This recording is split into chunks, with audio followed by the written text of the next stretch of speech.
Szanowni Państwo, a teraz z nami tuż po swoim występie Wiktoria Nowak, polska sopranistka. Dzień dobry. Dzień dobry. Jak się Pani czuje po występie? Jakie to są emocje być na takim konkursie? Bardzo dobrze się czuję. Emocje są pozytywne, tak myślę.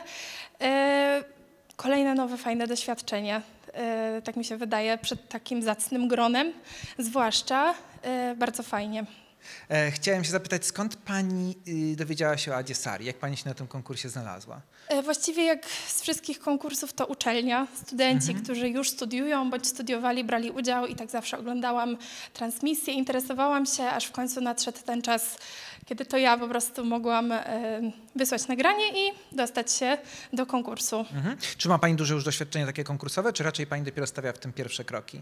Mam doświadczenie całkiem spore, natomiast nie mam doświadczenia zbyt dużego na takich międzynarodowych, dużych konkursach, gdzie jest mnóstwo świetnych uczestników i to jest fajne, myślę, bo dopiero zaczynam. A czy może Pani powiedzieć coś o atmosferze tego konkursu? Czy ona się czymś Pani zdaniem wyróżnia? Co to dopiero jeden dzień, ale jak Pani by ten konkurs już teraz oceniła tak emocjonalnie od swojej Myślę, że bardzo, bardzo fajna opieka osób tutaj, które są zaangażowane w organizację, bardzo ciepło nas przyjmują w ogóle z otwartymi ramionami, także bardzo pozytywnie. Kiedy Pani jest już na scenie i Pani śpiewa tak właśnie konkursowo, to czy to, że bierze Pani udział w zawodach, w rywalizacji, raczej Pani dodaje pewnego rodzaju motywacji, czy też jest czynnikiem bardzo stresującym? Jest to stresujące jak każdy konkurs, ponieważ jesteśmy oceniani tak naprawdę od stóp do głów i nigdy nie wiadomo, jak będzie, ale to nie są negatywne emocje, które mamy na scenie. One są dość pozytywne. I jakieś są kontakty od jury? Czy Pani szuka jakiegoś kontaktu z jurorami, czy raczej stara się Pani tak zamknąć w swoim świecie? Tak, zawsze się staram szukać. Łatwiej jest po prostu wtedy śpiewać do kogoś. To jest bardzo fajne, że właśnie można komuś coś przekazać i ja zawsze szukam kontaktu z każdym, z kim mogę, kto odbierze ten kontakt ode mnie, wtedy ja mu przekazuję. Pani dzisiaj śpiewała Mozarta i o drugim utworze jeszcze powiemy za chwilę. Zacznijmy od tego Mozarta, no bo to jest już taki obligatoryjny kompozytor, który się pojawia w pierwszym etapie. Czy Mozart jest wyzwaniem? Bo jednak wiele osób mówi, że Mozart jest wyzwaniem i że ujawnia wszystkie cechy danej osoby, danej wykonawczyni. Jak Pani to odbiera? Myślę, że tak. Myślę, że to jest klasyka największa i on pokazuje absolutnie wszystko. Technikę, aktorskość, cały warsztat tak naprawdę, który śpiewak ma ze sobą, w Mozarcie pokaże wszystko po prostu. Drugi utwór, który Pani wybrała, to już bardzo nietypowy. Tak. Dlatego po pierwsze bardzo współczesna rzecz, bo opera The Enchanted Pig Jonathana Dove'a to jest rzecz z ostatniego ćwierćwiecza, więc to jest bardzo nowa opera. Rzadko się zdarza tak naprawdę, żeby w pierwszym etapie zawsze ktoś taki się znajdzie. To jest właśnie taka rzadkość, żeby coś tak nowego, tak współczesnego zostało wybrane przez uczestniczkę w pierwszym etapie.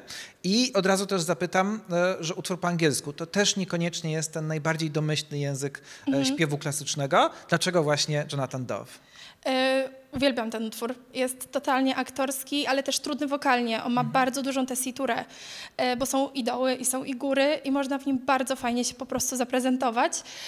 Jeżeli ktoś lubi po prostu coś takiego nieoczywistego na pierwszy etap, a ja bardzo w ogóle lubię śpiewać po angielsku, nie mam dużego problemu z tym językiem, dlatego... No bo niektórzy mówią, że to nie jest, że to jest oczywiście język, który ma swoją dźwięczność, ale niekoniecznie do śpiewania, zwłaszcza klasycznego. Tak, to prawda. Jest dość specyficzny, zwłaszcza jak śpiewamy, nie wiem, Händla, mamy różne wymowy. Tutaj jest bardzo współczesna wymowa, można tutaj użyć amerykańskiego, każdego akcentu, jaki się chce i się fajnie w tym po prostu pokazać.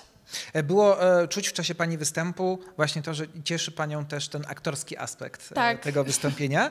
Na ile właśnie, zwłaszcza podczas konkursowego występu, myśli Pani o roli, o kontekście, w jakim jest ta rola w oryginale, a na ile jakby skupia się Pani na technice przede wszystkim? Czy to się da jakoś zbalansować? Tak, w tym wypadku tak. Też aktorskość pomaga być w takim szwungu wokalnym po prostu. Zwłaszcza mi, ja bardzo w ogóle się dobrze czuję. To jest, powiem tak, to jest cała ja. Tak w prawdziwym życiu szalona trochę i też taka bardzo prawdziwa. Zawsze się staram być prawdziwa i nie staram się udawać nikogo, kiedy śpiewam tą arię, tylko zawsze się staram być sobą. Wszystko zależy od tego, jaki mam humor danego dnia, jaka jestem danego dnia. Czasem jest to bardziej taka wkurzona Adelaida, a czasem jest bardziej po prostu rozbawiona. To wszystko zależy. Na koniec może jeszcze zapytam, bo tak patrzę na utwory, które pani wybrała do późniejszych etapów.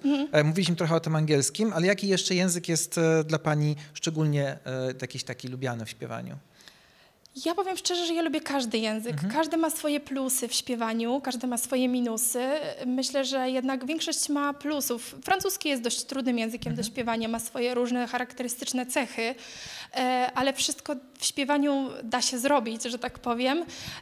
Więc myślę, że nie ma takiego języka, który byłby jakoś bardzo trudny do śpiewania. To wszystko zależy chyba od preferencji po prostu.